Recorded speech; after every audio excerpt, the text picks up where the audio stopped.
செம்பரம்பாக்கம் ஏரிக்கரை அருகே மருத்துவ கழிவுகள் கொட்டியிருந்த நிலையில் அதை கொட்டியது யார் என்பது தொடர்பான விசாரணை நடைபெறுகிறது. மேப்பூர் ஊராட்சி எல்லை செம்பரம்பாக்கம் ஏரிக்கரையில் மருத்துவ கழிவுகள் கொட்டப்பட்டுள்ளன. தகவல் அறிந்த நிகழ்விடத்திற்கு சென்ற காவல்துறையினர் இதுகுறித்த விசாரணையில் ஈடுபட்டிருக்கின்றனர். மருத்துவ கழிவுகளை உடனே அகற்ற நடவடிக்கையும் எடுக்கப்படுவதாக பூவிருந்தவல்லி வட்டார வளர்ச்சி அலுவலர் தெரிவித்திருக்கிறார். செம்பரம்பாக்கம் ஏரிக்கரை அருகே மருத்துவ கழிவுகளை கொட்டியது யார் என விசாரணை தொடங்கியிருக்கிறது. மேப்பூர் ஊராட்சி எல்லை செம்பரம்பாக்கம் ஏரிக்கரையில் மருத்துவ கழிவுகள் கொட்டப்பட்டுள்ளன.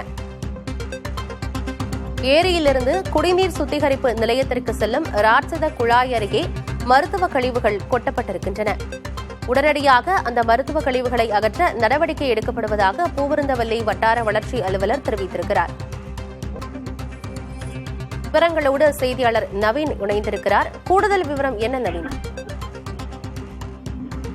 பருவமழை துவங்கியுள்ள நிலையில் செம்பரம்பாக்கம் ஏரிக்கு நீர்பிடிப்பு பகுதிகள் உள்ளிட்ட பல்வேறு பகுதியிலிருந்து நீர்வரத்து கொண்டிருப்பதுதான் செம்பரம்பாக்கம் ஏரிக்கரையில் மருத்துவ கழிவுகள் கண்டெடுக்கப்பட்ட சம்பவம் பெரும் பரபரப்பை ஏற்பட்டிருக்கின்றது. செம்பரம்பாக்கம் ஏரிக்கரை அருகே இந்த அகரமேல் ஊராட்சி, மேப்பூர் ஊராட்சி ஏற்கனவே காலி இடங்கள் இந்த ஏரி நீர்பிடிப்புக்கு சொந்தமான இடங்களில் ஊராட்சி குப்பைகளை கொட்டி வந்தனர். இதனை தாக்காக கொண்டு அங்கு இருக்கக்கூடிய தனியார் தொழிற்சாலை கழிவுகளை கொட்டி வந்தனர். இதற்கெல்லாம் மேலாக தான் தற்போது அந்த பகுதியில் குவியலாக காலாவதியான மருத்துவ கழிவுகள் கண்டறியப்பட்டிருக்கின்றது. நாம் நேரடியாக அங்கு சென்று பார்த்த போது செம்பரம்பாக்கம் ஏரியில் இருந்து சுத்திகரிப்பு நிலையத்துக்கு செல்லக்கூடிய ராட்சத குழாய் அருகே தான் இந்த மருத்துவ கழிவுகள் கொட்டப்பட்டிருக்கின்றது. குவியலாக மருத்துவ கழிவுகள் காணப்படுகின்றது. அதாவது சிறப்பு, அதே போன்று ஊசி, சிரஞ்சு உள்ளிட்ட பல்வேறு மருத்துவ கழிவுகள் அங்கு கொட்டப்பட்டிருக்கின்றது. இதன் காரணமாக நிலத்தடி நீர் மாசடைவதோடு அங்கு கொட்டப்பட்ட குப்பைகள் கொளுத்தி வருவதால் அந்த சுற்றுப்புற சூழலும் மாசடையும் என சமூக ஆர்வலர் குற்றம் சாட்டுகின்றனர்.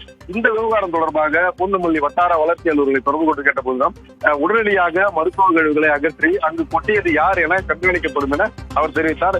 அதே சமயம் செம்பரம்பாக்கம் ஏரி உதவி பொறியாளரை தொடர்பு கொண்டு கேட்டபோது இந்த பகுதி திருவள்ளூர் மாவட்டத்தை சேர்ந்த பகுதி என்பதால் திருவள்ளூர் மாவட்ட ஆட்சியருக்கு இந்த செயற்பொறியாளர் வழியாக கவனத்தில் கொண்டு சென்று உரிய நடவடிக்கை எடுக்கப்படும் என உறுதியளித்துள்ளனர். எனினும் இந்த பகுதி இரவு நேரங்களில் ஒரு மர்மமான பகுதியாக இருக்கின்றது. என்றால் மின்விளக்கு இல்லை. அதே போன்று செம்பரம்பாக்கம் ஏரிக்கரை என்பதால் சமூக விரோத செயல்கள் நடைபெறுகின்றது. இந்த பகுதியில் தான் இரவு நேரத்தில் தொழிற்சாலை கழிவுகள், அதே போன்று வாகனங்களில் சேகரிக்கக்கூடிய கழிவுநீர் உள்ளிட்டவற்றை கொட்டி இந்த பகுதியை நாசம் செய்து வருகின்றனர். இந்த பகுதி சுற்றி நாம் பார்த்தால் எங்கு பார்த்தாலும் குப்பைகள் இருக்கின்றது. கிட்டத்தட்ட செம்பரம்பாக்கம் ஏரி மிக அருகே இருக்கக்கூடிய ஒரு பகுதிதான் இது. ஏரிக்கு அந்த செம்பரம்பாக்கம் ஏரியில் இருந்து சுத்திகரிப்பு நிலையத்திற்கு தண்ணீர் செல்லும் குழாய் அருகே தான் குப்பைகளை கொண்டு எரித்து வருகின்றனர். இது சம்பந்தமாக உரிய நடவடிக்கை எடுக்கணும் அதிகாரிகள் தெரிவிக்கின்றனர். ஆனந்தி, அவர்களுக்கு நன்றி நவீன்.